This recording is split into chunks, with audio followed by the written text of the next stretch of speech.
할렐루야. 우리 옆분과 인사합시다. 하나님이 우리와 함께 하십니다. 시작. 하나님 우리와 함께 하십니다. 우리 얼굴 보면서 웃으면서 인사합시다. 당신의 얼굴을 보니 하나님의 얼굴을 보는 것 같습니다. 시작.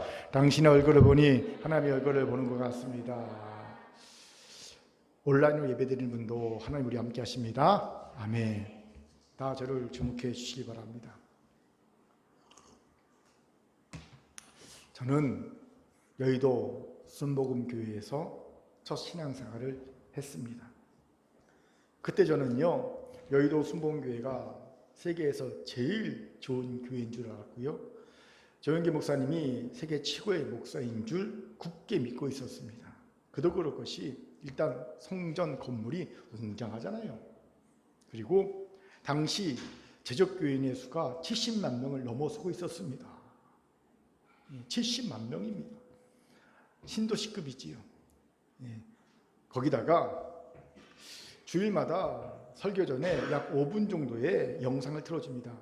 조영기 목사님이 전 세계를 다니면서 집회한 영상을 틀어주는데요, 그 영상명이 뭐냐면요, 부흥집회 때 병자들을 고치는 거예요. 중풍병자가 일어나고요, 안진뱅이가 일어나고요, 장님이 일어나고요, 벙어리가 말하는 이런 기적의 영상들이 5분 동안 딱 방영됩니다. 그러니 초신자였던 제겐 우리 교회 치고 조목사 치고 라는 믿음이 세뇌의 수준으로 박힌 거예요. 세뇌의 수준으로. 그러던 어느 날 교회 앞을 지나가는데 교회 앞에서 찬송가를 틀어놓고 구걸을 하는 안진뱅이를 보게 되었습니다. 평상시에는요 신경도 안 쓰던 이였습니다. 처음 보니까 아니었어요. 근데 그날따라 눈에 띄더라는 거지요. 그때 문득 이런 생각이 들었습니다. 왜 우리 교회같이 능력이 대단한 교회에서 저 사람을 가만히 둘까? 왜 돈 몇 푼 주고 말까? 치유해 주지 않을까? 이런 생각이 들었어요. 물론 이 생각을 나눌 리가 없었지요. 그래서 그냥 제 안에 들었다 사라진 질문이었습니다. 그리고 교회 생활의 연수가 늘어나면서 아무리 능력이 많아도 세상의 모든 병자를 다 치유해 주는 것은 무리야. 그러니 그러려니 하고 넘어가야지 라는 나름대로의 해답을 찾고 그냥 잊혀졌어요.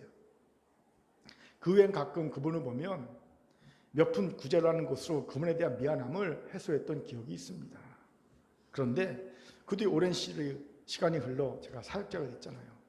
사역자가 돼서 성경을 읽다 보니까 오늘 본문을 읽게 됐어요. 그날의 기억이 문득 떠올랐던 때가 있습니다. 오늘 본문의 성전 미문에서 구걸하면서 있던 나면서 안진뱅이를 보면서 여의도 순복음교회 앞에서 찬송가를 듣고 구걸하던 안진뱅이가 같이 오버랩되면서 떠올랐기 때문입니다. 그런데 어쩜 그리 성전 미문에 앉아있던 안진뱅이를 대하던 모습이나 여의도 순복음교회 앞에서 찬송가를 틀고 앉아있던 그런 안진뱅이를 대하는 모습이 똑같은지 놀랍다라는 생각이 들었어요. 이야, 성경의 모습이나 여의도 순복음교회의 모습이나 정말 똑같구나라는 생각이 들었습니다. 무슨 말입니까? 안진뱅이 앞을 지나치던 수많은 믿음 좋은 신자들이 안진뱅이에게 공일이 담긴 구제는 해줄지언정, 돈 좀 몇 푼은 던져줄지언정 아무도 안진뱅이 실제적인 문제를 해결해 줄 생각은 안 하고 있다는 거예요. 똑같이. 이들이 나쁜 사람에서가 아닙니다. 선한 사람입니다. 여러분 생각해 보세요. 본문에 나면서 안진뱅이 된 자가 혼자 성전 미문에 올 수 있습니까? 절대 못 오죠. 누군가 데려와 줘야 합니다. 이건 결코 쉬운 일이 아닙니다. 한 달, 두 달 해서 될 일이 아니지요. 오랜 시간을 해줘야 될 일입니다. 그것도 아침 일찍 데려다 줘야 합니다. 왜일까요? 여러분, 성전 미문에 구걸하는 자리는요, 보통 구걸하는 자들에게 명당입니다.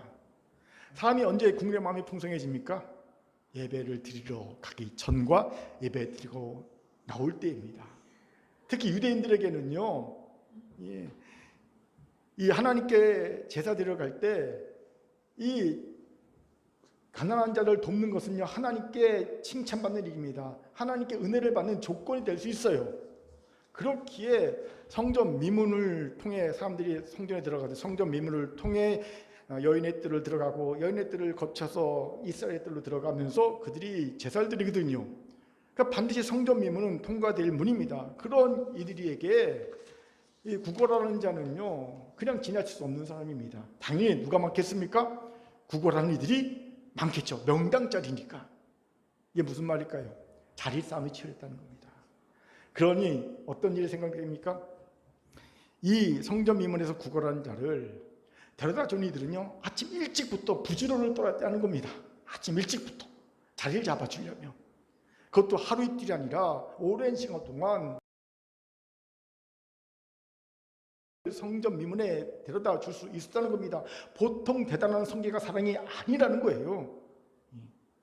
이들이 적당히 이들을 섬겼던 사람이 아닙니다. 그런데 놀랍게도 그런 대단한 성기가 사랑의 사람들이 단 한 번도 나면서 안진뱅이 된 자를 성전 미문에서 성전 안으로 데려갈 생각은 꿈도 꾸지 않았다는 거예요. 그걸 해주기만 할 뿐 성전 안으로 들어가는 것은 꿈도 꾸지 않았다는 겁니다. 순복음교회 앞에서 구걸하던 안진뱅이를 수많은 신자들이 간혹 적선해주며 그냥 그의 앞을 스쳐 지나갔듯이 말이죠. 그런데 본문에 보면 수십 년 만에 드디어 다른 반응을 보이는 이들이 나타납니다. 바로 사도 베드로와 요한이지요. 이들은 구걸하던 이를 주목합니다. 그리고 그에게 그가 요구한 돈이 아닌 자신들에 있는 나사렛 예수 그리스도의 이름의 능력으로 그의 안진뱅이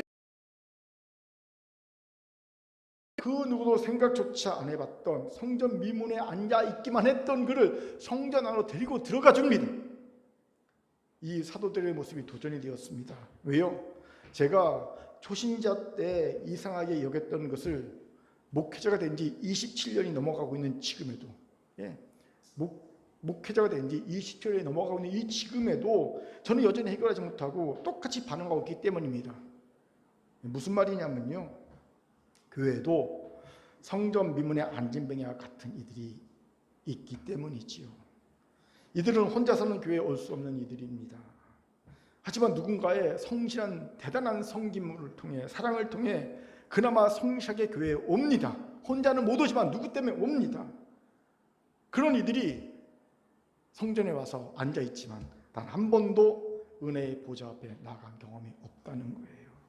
소위 은혜를 받아본 경험이 없습니다. 예배의 신비, 예배의 능력, 예배의 임재, 하나님의 임재를 경험해 본 적이 없습니다. 그저 그들은 성전 미문에 앉아있던 안진뱅이처럼 하나님 외에 다른 이유 때문에 교회에 와 있을 뿐입니다. 이런 이들을 소위 A형 불신자라고 부르지요. 이들은 제가 여전히 성전 미문을 오갔던 수많은 유대인처럼, 순복음교회 앞을 지나갔던 수많은 은혜 받은 신자들처럼 대하고 있다는 것을 깨달은 거예요. 아, 내가 이들을 유대인들처럼 순복음교회 신자처럼 대하고 있었구나. 의뢰 그러려니 하면서, 의뢰 그런 거야 라고 하면서. 그런데 오늘 본문의 두 사도는 다르더라는 거지요. 의뢰 그러려니 하지 않았다는 겁니다. 그를 고쳤을 뿐만 아니라 그를 누구도 데려가 주지 않았던 성전 미문에서 성전 안까지 데려가 주고 있다는 겁니다. 그리고 그가 성전 안의 사람을 만나는 놀라운 체험을 하는 변화된 인생으로 만들어졌다는 겁니다. 그 결과는 어마어마합니다. 이가 하나님을 만나고 난 뒤에 이를 보고 그날 5,000명이 회심합니다.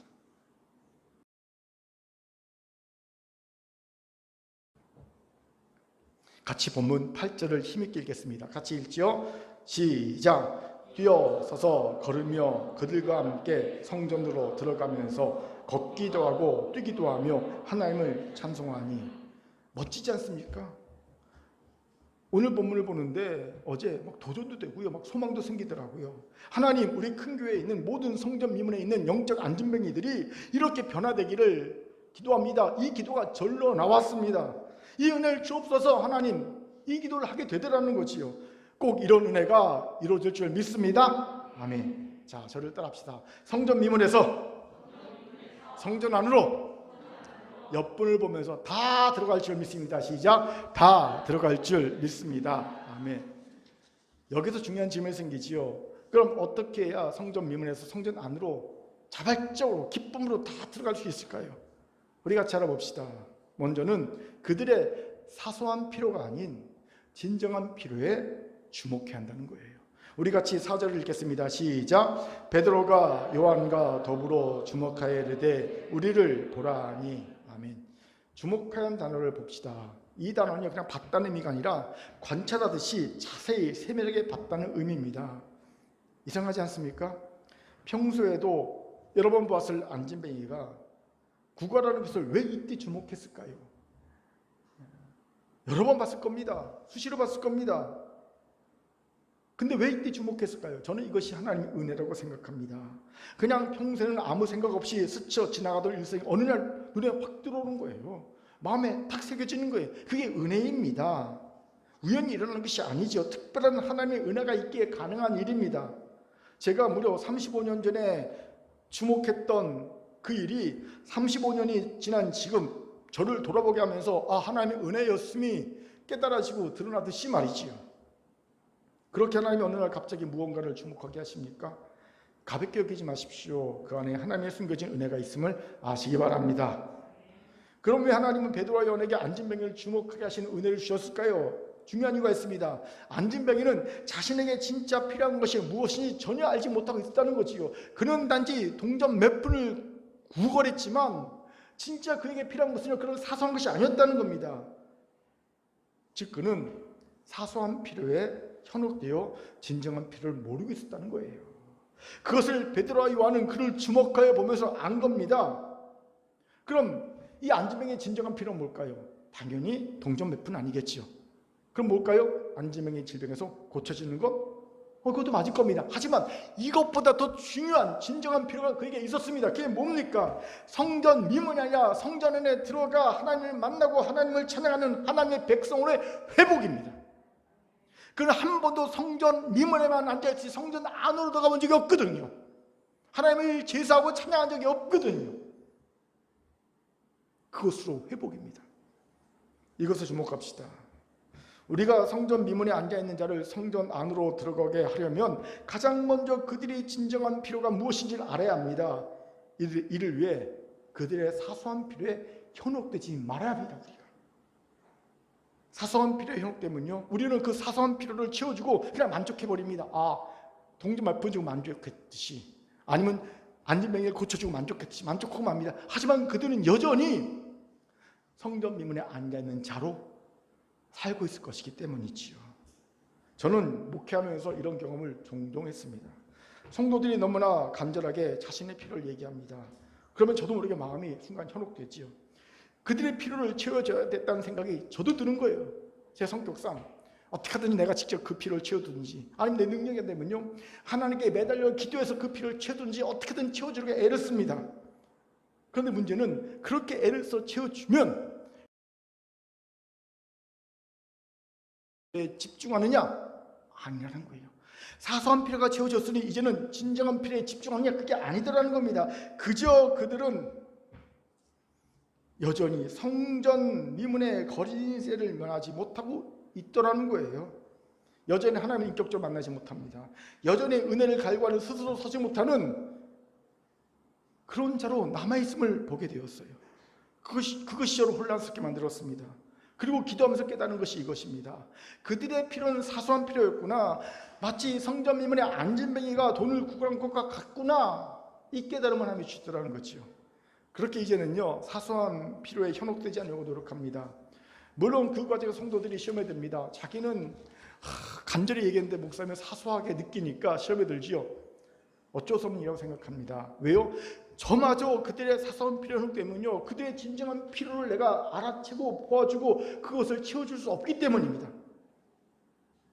그렇게 이제는요, 성도들의 진정한 필요가 무엇인지 알려고 합니다. 어떻게 할까요? 간단합니다. 성도들의 진정한 필요는요, 하나님이 그에게 주기 원하는 필요입니다. 여러분, 하나님이 그에게 주기 원하는 것이 그가 진정으로 필요한 겁니다. 하나님은 우리를 더 잘 아십니다. 예. 이번 금요철 시간에 이런 일이 있었어요. 안수기도를 받으러 나오신 분 중에 딱 한 분이 나오는데 갑자기 제 마음 가운데 어떤 문제로 기도받으러 나오시는구나 라는 것을 딱 생각이 들더라고요. 그러니까 아니까, 성도들 다 아니까 여러분 딱 기도받으러 나올 때 벌써 무슨 문제로 기도받으러 나오구나 딱 알아요. 그래서 근데 순간 제 마음에 그 문제 정말 급하고 중요한 문제야. 중요한 필요야. 그 문제 기도해 줘야지 라는 생각이 들더라고요. 제가 생각하기에도 그건 중요하고 급한 문제였기 때문에. 그런데 기도해 주려고 하는데 갑자기 내 마음 가운데 하나님이 다른 생각을 주셨습니다. 아니야, 그 문제가 급하고 중요한 것이 아니야. 다른 문제가 더 급하고 중요해. 그건 그냥 시간이 지나면 자연스럽게 해결될 문제야 라고 말씀하시더라고요. 하나님과 제 생각이 달랐어요. 그래서 어쩔 수 없지요. 하나님이 급하고 중요하고 하나님의 진정 주기 원하는 그 진정한 필요를 느끼고 기도해 줬습니다. 그리고 간략하게 자초지종을 설명해 드렸습니다. 본인도 기도를 받은 후에 정말 그렇다고 깨달았다고 얘기해 주더라고요. 감사하게도. 사랑하는 큰교회 성도 여러분, 우리의 필요는 우리가 아닌 하나님이 아십니다. 그렇게 하나님이 주기 원하시는 것이 진정한 우리의 필요입니다. 이걸 믿어야 합니다. 그리고 이것을 주목하여 볼 수 있어야 합니다. 그래야 성전 미문의 안진뱅이를 성전 안으로 들어가게 할 수 있습니다. 그런데 대적 사탄은요, 어찌하든지 우리가 사소한 필요에 현혹되게 하려고 애를 씁니다. 방해합니다. 자꾸 그는 사소한 필요를 급하고 중요한 필요처럼 둔갑해서 우리에게 내밉니다. 야, 이거 급하잖아. 이거 중요하잖아. 이거 빨리 해결해야 되잖아. 이거 해결하지 않으면 너 죽어. 위기야. 들이댑니다. 우리는 그러면 당황합니다. 그리고 이 사소한 필요가 급하고 중요한 필요로 둔갑해서 이거를 해결하려고 막 쩔쩔맵니다. 그러다 진정한 필요를 놓쳐버립니다. 설령 그 사소한 필요를 채운다 하더라도 그는 여전히 성전 미문에 앉은 안진뱅이 형편에서 벗어나지 못하는 거예요. 왜? 거짓 만족에 빠져서 진정한 필요를 거들떠보지 않는 거지요. 그렇기에 사단이 들이대는 사소한 필요에 현혹되지 맙시다. 이를 위해 그를 주목해 봐야 합니다. 베드로와 요한이 왜 우리를 보라고 말했습니까? 이 안진뱅이는 땅만 보고 있거든요. 눈을 마주치지 않는 거예요. 여러분, 거린들은요, 눈 안 마주치죠. 푹 숙이고 한 푼 줍쇼 하지 않습니까? 우리를 봐! 눈을 마주치는 겁니다. 그리고 그를 자세히 보는 겁니다. 자세히 봤잖아요. 이때 필요한 것이 하나님의 마음입니다. 그와 눈을 마주치고 그를 자세히 볼 때 우리에게 꼭 필요한 것이 하나님의 마음입니다. 하나님의 마음은 궁일의 마음입니다. 하나님의 마음을 감싸는 사랑의 마음입니다. 더불어 하나님의 마음은요, 우리의 중심까지 살피는 지혜로운 마음입니다. 이 마음으로 그를 자세히 봐야 합니다. 그의 얘기를 자세히 귀 기울여 들어줘야 합니다. 물론 그에게는요, 사소한 필요를 호소한 얘기일 수 있습니다. 거의 그럴 겁니다. 그에겐 그가 사소한 것이 아니라 급하고 중요하다고 느껴지는 거니까. 하지만 그래도 그 이야기를 잘 들어줘야 합니다. 그가 말하는 그 이야기 중에 놀랍게도 하나님이 주기 원하는 필요가 발견될 수 있기 때문이에요. 저도 얼마 전에 이런 경험이 있었습니다. 오래전에 알고 있던 성도였어요. 그래서 잘 알고 있다고 생각했습니다. 그런데 아니더라고요. 하나님의 필요가 보이면서 내가 그의 사소한 필요에 현혹되었다는 것을 깨닫게 되었어요. 왜 제가 성도의 사소한 필요에 현혹되었다는 걸 깨닫게 된지 아십니까? 자세히 주목하여 보니까, 하나님의 마음으로 자세히 주목하여 보니까, 그의 말을 귀 기울여 들어보니까 깨달아지더라는 거지요. 그렇게 이제 우리 서로 하나님의 마음으로 성전 미문에 앉아있는 일을 자세히 봅시다. 이 마음으로 그의 눈을 바라보면서 그의 이야기를 판단하지 않고 그냥 정성껏 들어줍시다. 정성껏 들어줍시다. 분명 그를 향한 아버지 하나님의 필요가 보일 겁니다. 그것을 내게는 나사렛 예수 그리스도의 이름으로 명하여 해결해 주면 됩니다. 그러면 그는 성전 미문에만 앉아있던 자에서 성전 안으로 기뻐하며 뛰어들어가는 하나님을 만난 이가 될 줄 믿습니다. 자, 저를 따라합시다. 그를 주목하여 진정한 필요를 몇 번하고 인사합니다. 발견해 줍시다. 시작. 발견해 줍시다. 아멘. 두 번째로 성전 미문에서 성전 안으로 들어가려 하려면요, 하나님이 내게 주신 능력을 정확히 알고 믿어야 합니다. 우리 같이 6절 읽도록 하겠습니다. 6절 같이 읽죠. 시작. 베드로가 이르되 은과 금은 내게 있는 이것을 내게 주노니 나사렛 예수 그리스도의 이름으로 일어나 걸으라고. 아멘. 생각해 보세요. 아무리 베드로와 요한이 안진뱅이의 진정한 필요를 깨달아 알았다 하더라도요, 안진뱅이 질병을 고칠 수 없었다면요, 어찌 되었을까요? 그저 더 안타까웠을 겁니다. 왜? 진정한 필요를 몰랐으니까 덜 안타까운데, 진정한 필요를 아는데 그 필요를 채워줄 수 없으니 더 고통스럽죠. 더 안타깝지요. 저는 이런 안타까움을 잘 압니다. 성도들의 진정한 필요를 하나님이 보게 하시지요. 깨닫게 하시지요. 하나님이 원하길, 하나님이 주시길 원하시는 필요가 보입니다. 그런데 안타깝게도 우리에게는요, 그 필요를 해결해 줄 능력이 없는 경우가 허다합니다. 사도 베드로와 요한처럼 진정한 필요를 보고 그 필요를 해결해 줄 수 있는 능력이 없는 우리는 그저 그들이 부럽기만 합니다. 보이는데 그것도 뭐 그의 욕심으로 구하는 필요가 아니라 하나님이 주길 원하시는 하나님의 필요임에도 불구하고 우리는 믿음이 없어서 우리는 그 필요를 채워줄 능력이 없는 거예요. 이럴 때 정말 답답하죠. 욕심으로 구하는 거면 그냥 무시해도 되는데, 그 욕심이니까 안 채워도 돼. 그런데 그것도 아니잖아요. 진정한 필요잖아요. 하나님이 시기 원하는 필요잖아요. 그런데 그걸 해결해 줄 능력이 없는 거예요. 우리한테 답답하죠. 더 안타깝죠. 참 우리를 보면 무능하기 짝이 없죠. 저는 간혹 그런 생각합니다. 우리의 신앙 믿음이라는 것이 어쩌면 엑세서리에 불과할지 모르겠다. 어쩌면 주일날 와서 예배드리는데 사용되는 것 이상도 이하도 아닐지 모르겠다. 왜? 실제적인 진정한 필요를 해결할 능력이 없으니까. 안전병이를 못 고치고 우리의 삶의 문제를 못 해결하니까. 이게 무슨 중요한 질문이 생기지 않습니까? 도대체 왜 같은 예수를 믿고 있는 우리들이, 사도 베드로나 요한이나 우리나 똑같은 예수의 구속의 은총으로 구원받고 예수를 믿고 있는데 똑같은 구원을 받은 우리들이 왜 이렇게 차이가 날까요? 또 이유가 뭡니까 도대체?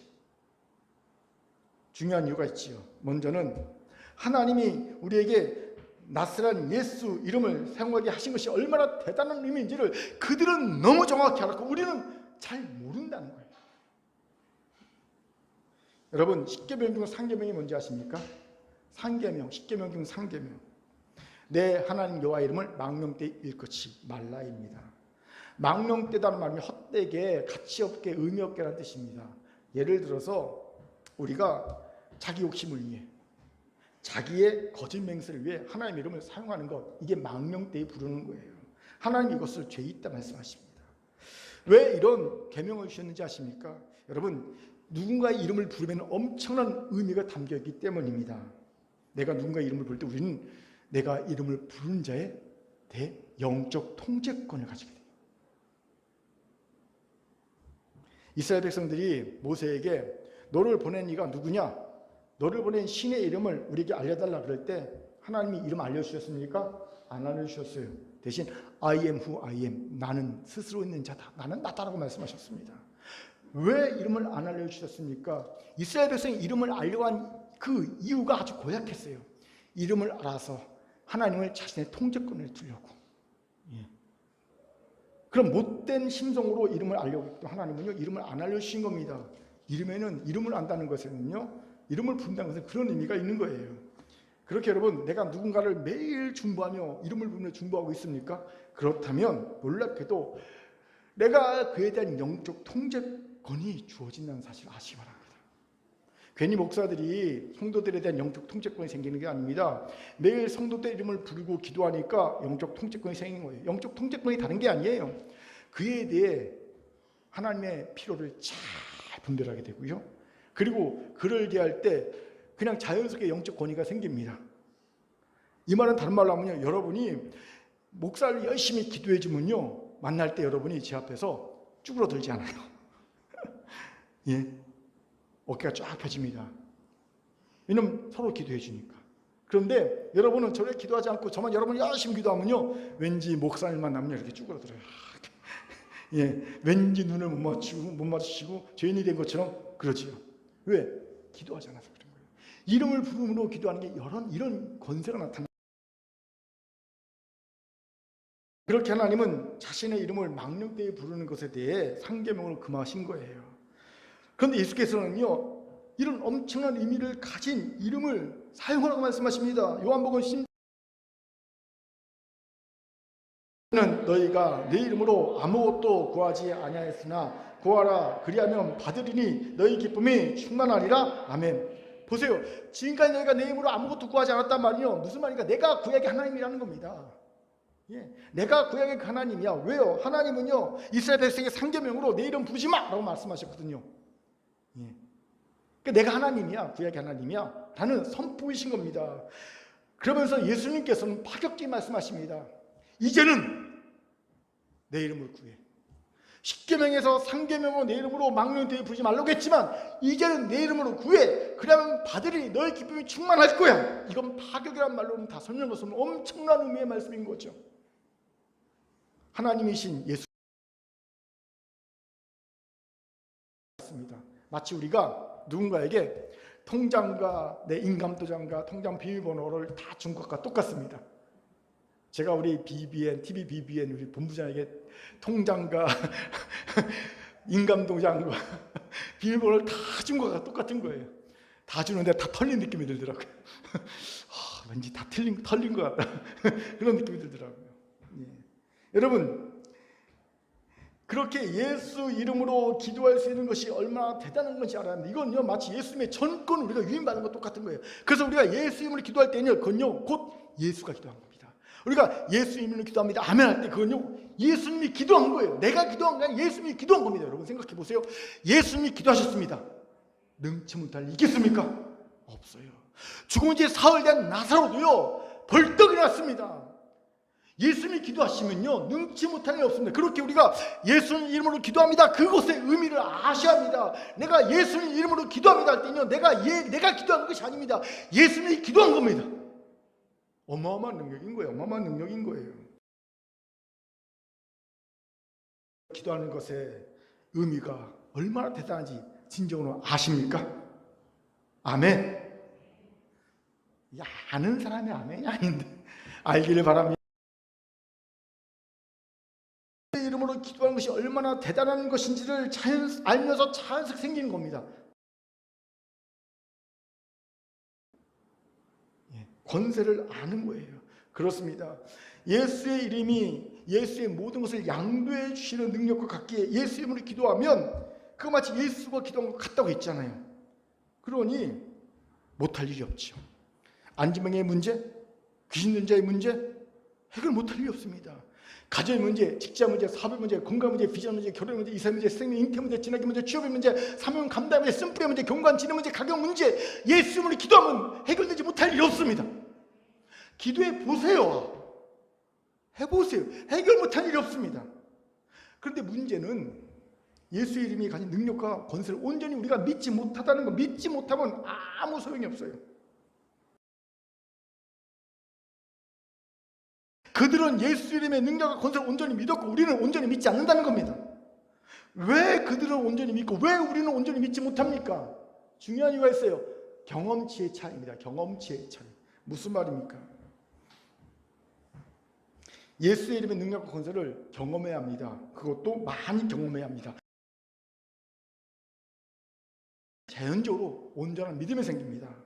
그런데 이 경험치는요 처음부터 생기지 않지요. 많은 실수와 실패를 쌓입니다. 경험치가 처음에는 100번을 예수의 이름으로 기도해도 100번 다 아무 일도 일어나지 않을 수 있습니다. 왜요? 내가 경험치가 안 쌓여 있어서 온전한 믿음이 아직 없기 때문입니다. 당연합니다. 여러분 이조백자를 만드는 사람이 처음부터 명품 이조백자를 만듭니까? 아니죠. 수많은 실수와 실패를 한 뒤에 비로소 어느 순간 경험치가 하는 거거든요. 똑같습니다.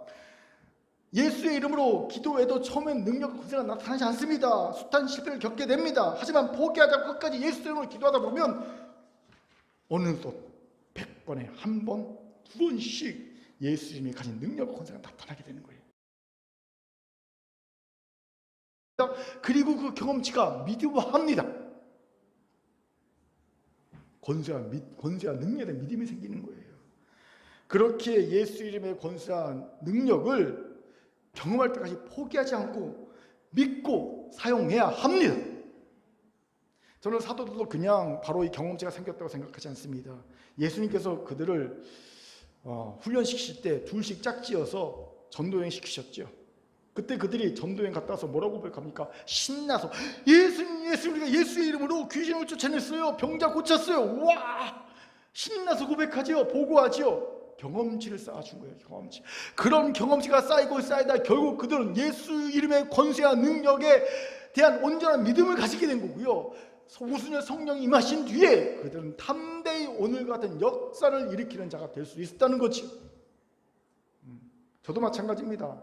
처음부터 예수 이름의 권세와 능력을 사용한 것이 아닙니다. 처음에는요, 조심스럽게 제 감기를 놓고 기도했어요. 낯선 예수 그리스도 명하니 내 감기가 떨어질지어다. 그리고 혼자 좋아했어요. 예. 안 떨어지면 창피하니까 혼자.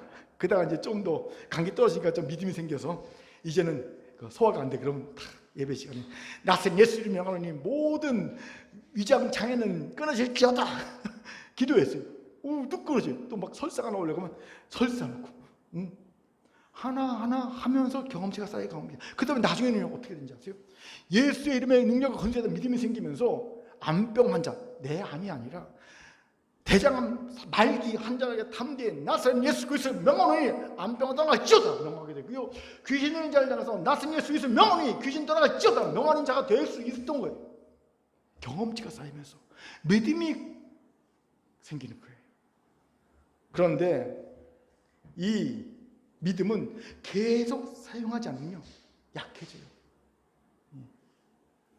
제 경우도 코로나 전에 부흥 집회를 계속 인도했잖아요. 그러다 보니까 계속 집회하다 보니까 예수 이름의 능력 권세를 사용하게 되지요. 또 철야도 계속하니까. 그때는요, 경험치가 계속 쌓이니까 계속 믿음이 생겨요. 자유롭게 사용할 수 있어요. 그런데 코로나가 퍼지면서 부흥 집회도 안 하고 또 철야도 못하게 되는 상황이 계속 이어지면서 사용할 일이 없잖아요. 그러다 보니까 그걸 몰랐어요. 얼마 전에 부산 갔다 왔잖아요. 운전을 열심히 했습니다. 3일 동안 운전만 열심히 했어요. 운전하고 오는데 첫째 딸 윤영이가 아빠 졸지 말라고 트롯만이 아니라 길거리 트롯만이 아니라 이 가스펠을 틀어줬어요. 근데 뭔지 모르겠어요. 박종호 장로님 노래 같은데 예수의 이름으로라는 가사가 그 찬양에서 싹 나오더라고요. 근데 그 예수의 이름으로라는 그 가사를 딱 듣는데 제 마음 울컥하면서 눈물이 쑥 나오려고 하더라고요. 옆에 장인 어른이 있고 뒤에 장모님 있고 사모 있고 윤영이 있으니까 창피하니까 꾹 참았어요. 울 것 같아서. 근데 그때 무슨 생각이 들었냐면요, 집에 가서 예수의 이름 찬양 들으리라, 마음껏 찬양하라, 막 그런 마음이 생긴 거예요. 그때 하면 깨달음이 오시더라고요. 왜 울컥했니? 내가 내 앞에 있는 문제를 해결할 때 예수의 능력 권세를 사용할 잊어버렸구나. 예전에는 항상 어떤 문제가 있을 때 그것이 어떤 문제든, 그것이 인간관계의 문제든, 그때 재물의 문제든, 어떤 문제든 예수의 이름의 권세와 능력을 가지고 명화해서 해결했는데 어느새 그걸 해결하지 않더라고요. 그걸 사용하지 않더라고요. 그걸 하나님이 깨닫게 해주셨습니다. 내가 그것을 깨닫게 사용하지 않았구나. 회개했습니다. 그리고 어제 말씀을 준비하면서 예수님의 능력 권세를 계속 사용해서 명했습니다. 그렇게 살아가는 큰교회 성도 여러분, 이제 예수의 이름에 있는 능력과 권세를 알고 믿읍시다. 그리고 적극 사용합시다. 성전 미문에 앉아있던 이들이 일어날 겁니다. 그리고 그들이 성전 미문에 성전 안으로 들어가 하나님을 찬양한 놀라운 변화가 일어날 줄 믿습니다. 아멘. 아멘. 따라합시다. 예수의 이름과 예수의 이름의 능력과 권세를 알고 믿고 옆분을 보면서 적극적으로 사용합시다. 시작. 적극적으로 사용합시다. 아멘. 마지막으로 성전 미문에서 성전 안으로 들어가게 하려면 성전 안에 들어가게 하는 것을 막는 장애물들을 제거해 줘야 합니다. 본문 7절 8절을 힘있게 읽겠습니다. 같이 읽겠습니다. 시작.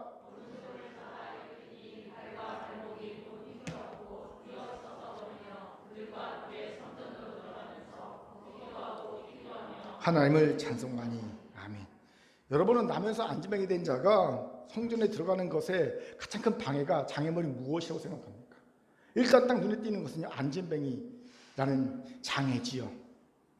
안진뱅이는요, 부정한 자로 취급되어 거룩한 성전에 들어갈 수 없습니다.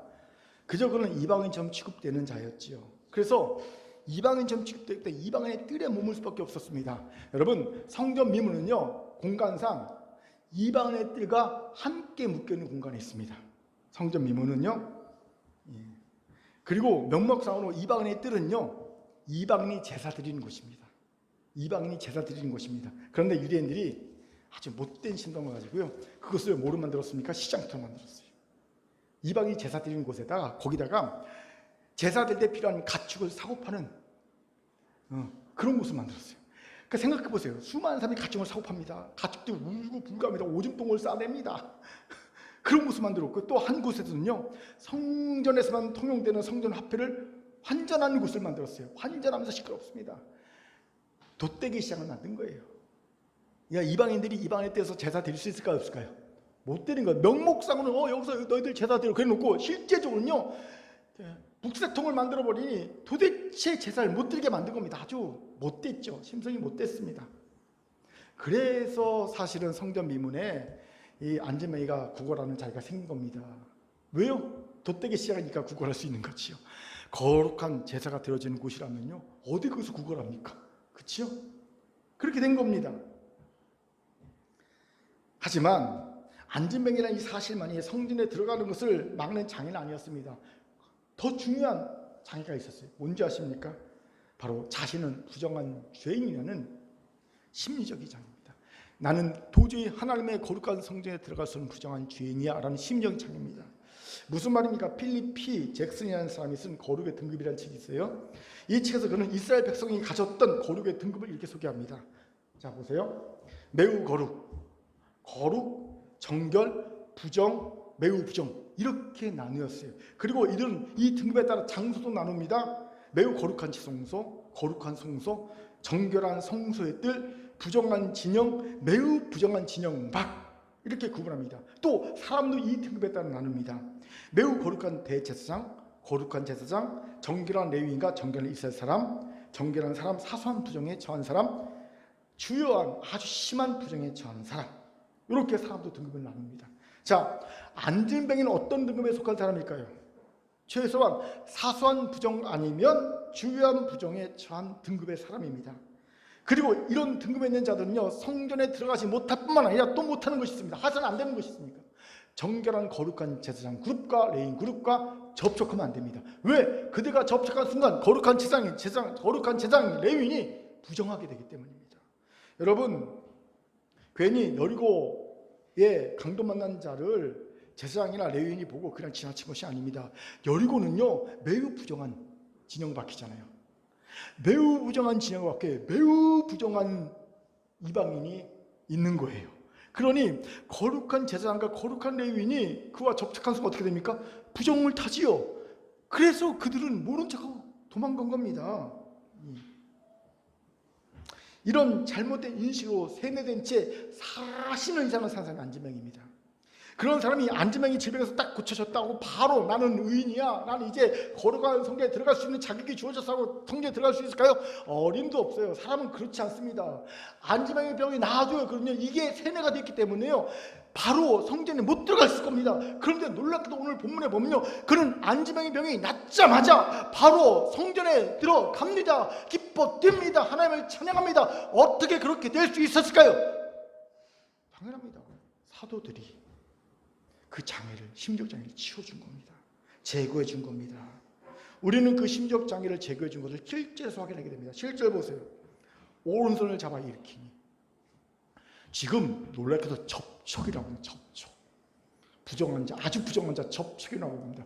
어떤 사람은요, 이 구절을 보면서 이것이 유대교와 기독교의 가장 근본적인 차이다라고 얘기합니다. 유대교는요, 부정한 사람과 접촉하면요, 내가 부정하게 되니까 접촉을 금하지요. 하지만 기독교에는요, 부정한 자를 정직한 능력이 있는 거예요.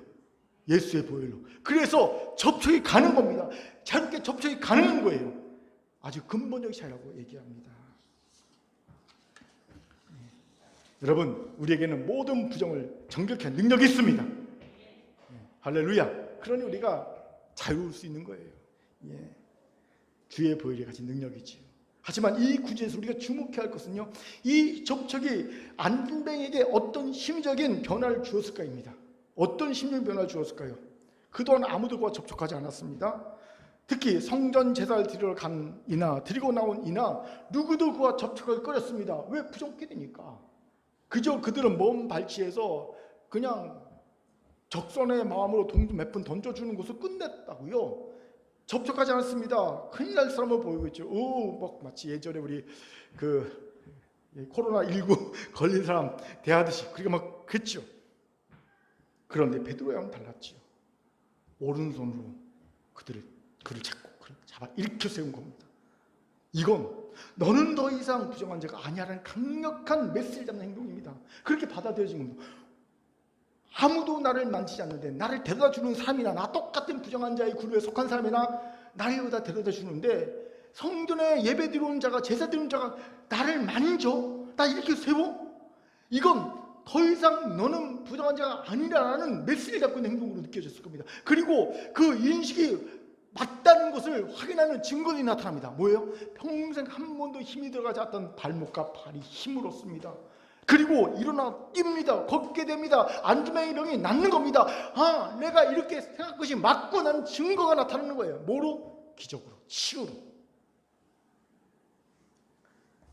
이제 나면서 안주맹이 된 자는 더 이상 자신이 성전에 들어가지 못할 부정한 죄인이 아님을 확신하게 되었다는 거죠. 그렇게 그는 베드로와 요한과 함께 당당히 성전으로 들어갑니다. 매일 와봤지만 단 한 번도 들어가지 못, 아니 들어갈 꿈조차 꾸지 못했던 성전으로 들어가게 됩니다. 얼마나 감격스러울 거예요. 그가 괜히 걷고 뛰면서 하나님을 찬양하는 것이 아닙니다. 그 내면에서 터져나오는 감격을 표현한 겁니다. 그렇게 표현할 수 없는 거죠. 우리 게리가 막 좋아서 막 발라말랑 막 뛰면서 막 배를 까트짓고 막 오줌을 싸듯이 너무 기쁨을 그런 우리 집 애완견 게리가 정말 그가 표현하는 가장 최고의 기쁨을 표현한 거예요. 이것에 주목합시다. 교회에 오지만 성실하게 오지만 성전 미문에 앉아만 있는 이들에게 동일하게 심리적 장애가 있어요. 뭔지 아십니까? 나는 거룩하신 하나님을 만날 자격이 안 되는 부정한 자야. 아직 준비가 안 됐어. 이렇게 생각한다는 거예요. 이런 인식이 생긴 이유는 다양합니다. 현재 그가 하나님이 금하신 죄를 짓고 있거나 현재 죄를 짓고 있어요. 스스로 알아요.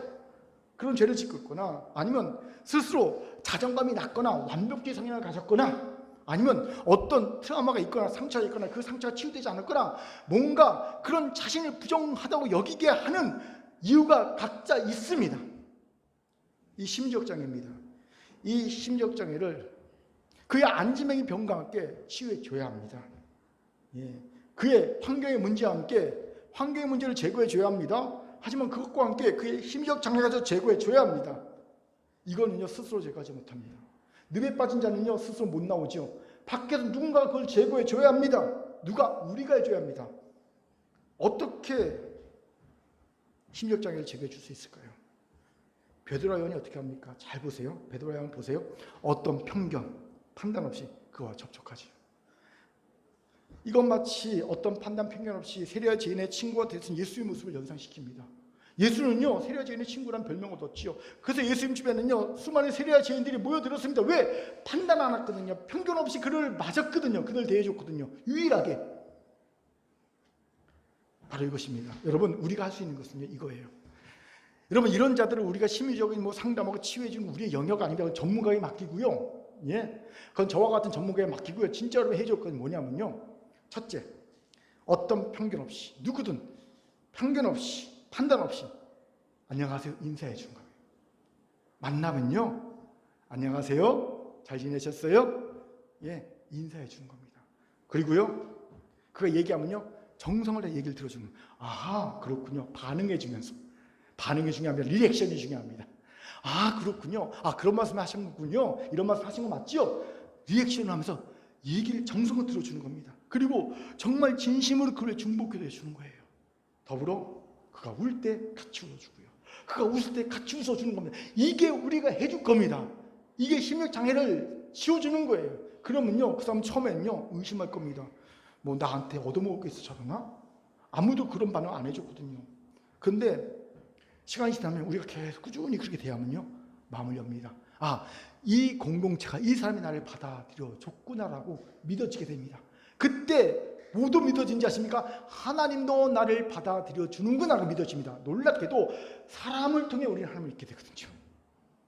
사람을 통해 하나님을 못 믿듯이 사람 때문에 못 믿듯이 사람 때문에 하나님을 믿게 되거든요.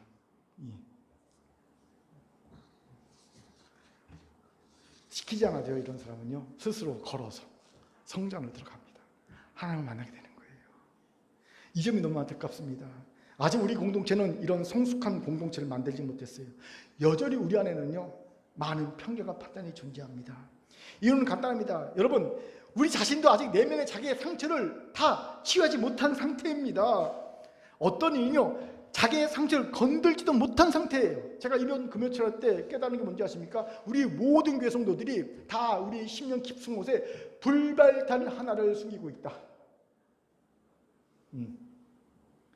언제 터질지 모르는. 운 좋게, 정말 운이 좋으면요, 이 불발탄 터지지 않은 채 하나님께 갈 수 있습니다. 예. 그런데 사단이요, 이걸 놔둘 리가 없죠. 이놈은요, 기회만 노립니다. 그리고 결정적인 순간에 우리가 하나님의 큰 은혜를 받고 비전과 사명을 이루기 직전에 뭔가 하려고 할 때 이 불발탄이 빵 터뜨립니다. 피해가 막심합니다. 그렇게 이 불발탄을 해체해야 합니다. 하나님이 이것을 깨닫게 하시더라고요. 아, 이게 있구나. 이러니 편견과 판단 없이 누구든 품고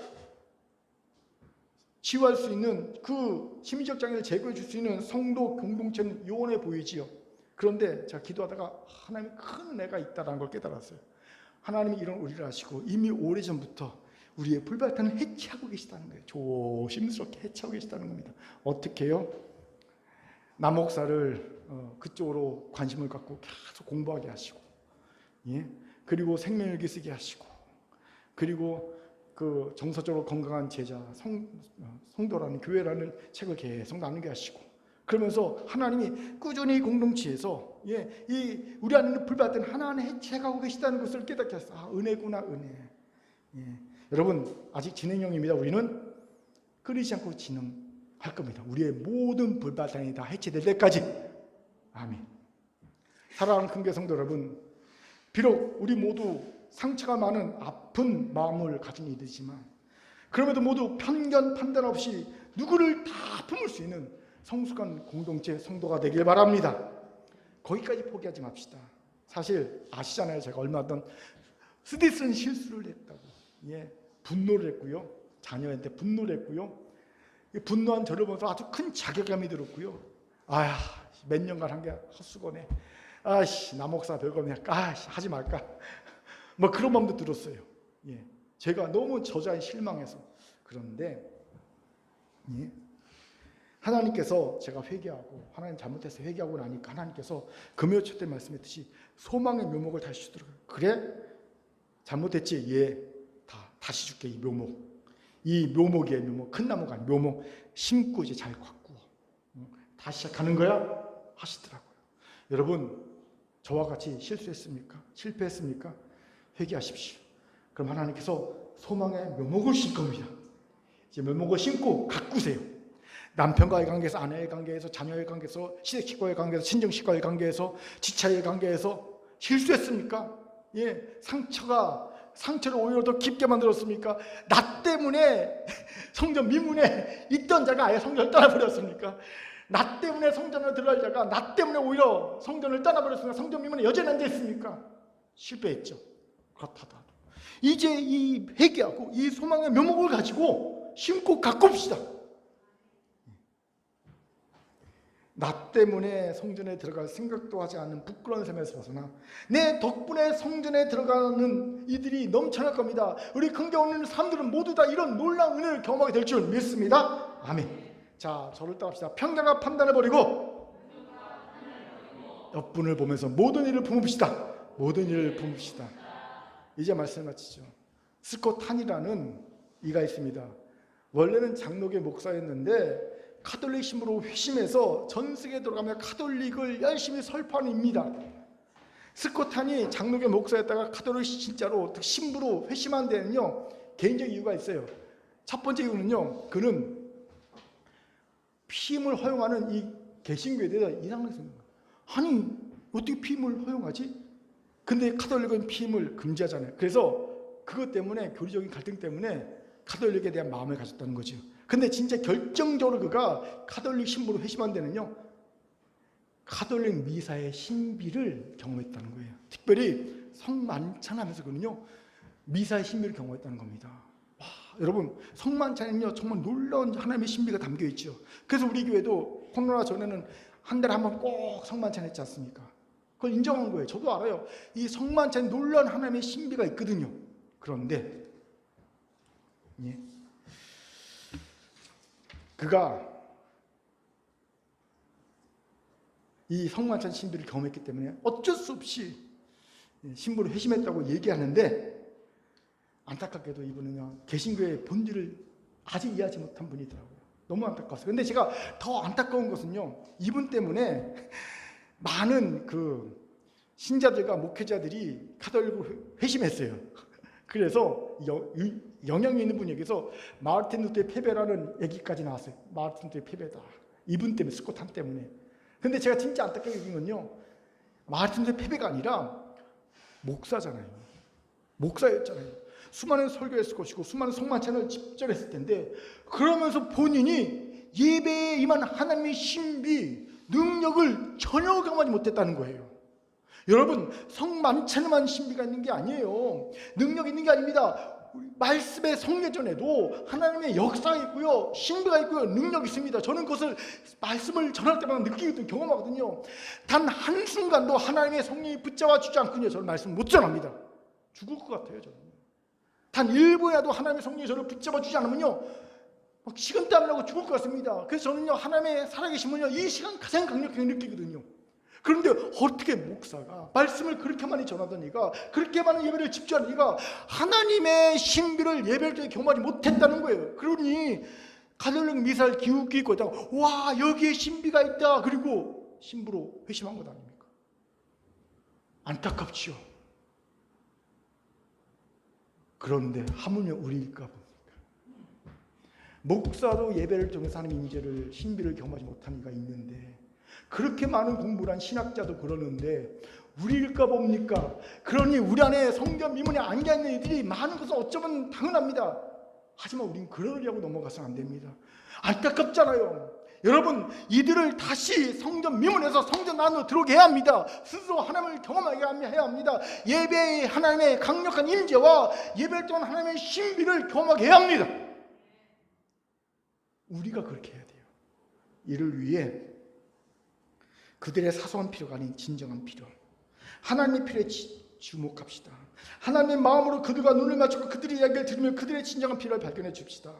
우리에게 주신 예수 이름의 능력과 권세를 압시다. 믿읍시다. 사용합시다. 이를 위해 예수 이름의 능력과 권세에 대한 경험치를 쌓읍시다. 포기하지 말고 하나둘씩 경험치를 쌓읍시다. 성전 미문에 앉아있는 이들이 가진 심력장애를 제거해 줍시다. 이를 위해 어떤 누구도 편견 없이 판단 없이 품어줍시다. 그런 성숙한 성도와 교회가 되기 바랍니다. 우리도 약하지만 포기하지 말고 이에 대한 소망의 묘목을 다시 받아 잘 가꿔내기 바랍니다. 바라기는 우리 주변에는, 내 사랑하는 이들에게는 단 한 명도 성전 미문에 앉아있는 안지매 같이 없기를 바랍니다.